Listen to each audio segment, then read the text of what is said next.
Ok ជំរាបសួរបងប្អូនអរគ្នាបាទថ្ងៃនេះដែរគឺយើងមកឡើងសៅម្ដងទៀតហើយស្អែកនេះគោលដៅគឺនៅទំនប់ដាច់បងប្អូនស្អែកនេះគឺរយៈពេល3ថ្ងៃបងប្អូនបានឡើងស្រូវដោយសារតែយើងមកដល់ភ្លាមគឺថាមេឃគឺវាធ្វើទុកបងប្អូនគឺអត់ដូចចិត្តទេគឺមកដល់គឺភ្លៀងរហូតបងប្អូនយើងបាទអញ្ចឹងកុំឲ្យខាត់ពេកយើងទៅទស្សនាវីដេអូពេញជាមួយខ្ញុំបងប្អូនបាទមេឃភ្លៀងឈប់ទៅចាប់ហើយដេកទៅមួយថ្ងៃនេះលទ្ធផលមកគ្នាច្រើនពេកឥឡូវអត់បានឡើងមេឃភ្លៀងឥឡូវមុខយប់ឡើងដេកខើម2នាក់មុខខំចុយយ៉ាបើធុកមុខ1 2 3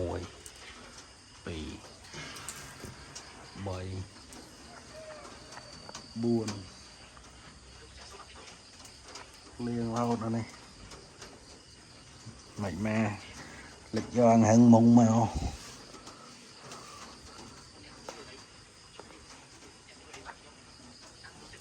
ចិត្តទឹកហើមបាទឆ្លងកែវហើយលុយឆ្លងកែវណាស្រួលមានថៃទៅតែស្ដាប់ឆ្លងកែវមិនស្អី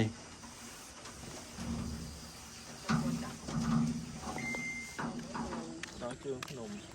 ជិតណា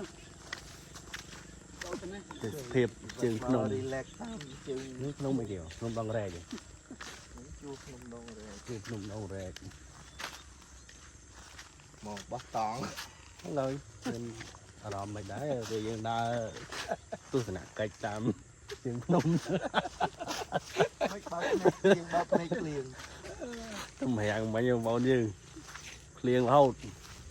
ដល់មកបោះតង់វិញភាពស្អាតទេសភាពអែម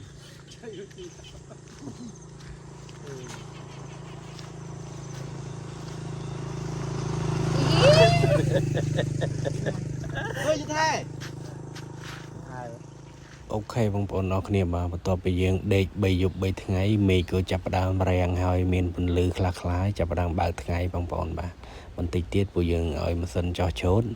គឺយើងចាប់ផ្ដើមបានស្រូវឡើងបងប្អូនបាទឥឡូវទៅទស្សនាវីដេអូបន្តទៀតបងប្អូនបាទហូចមកកន្លែងបងប្អូននេះបើកថ្ងៃអែមជ្រូតបានពេញឡានហ្នឹងនេះបាន3តោនហើយទាំងអស់30តោនហើយយើងចាប់ផ្ដើមទៅឡើងនៅមុខទៀតបងប្អូន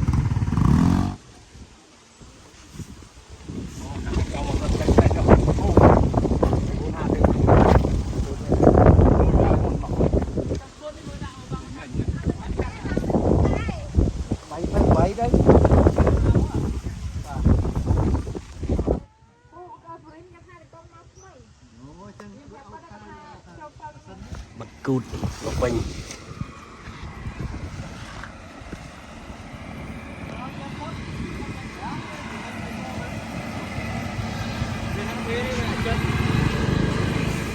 អូខេបងប្អូនយើងបន្ទាប់ពីយើងដេកចាំ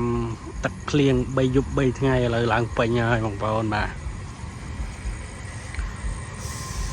30តោនស្តង់ដាពេញហើយបងប្អូនពេញហើយចេញដំណើរទាំងយប់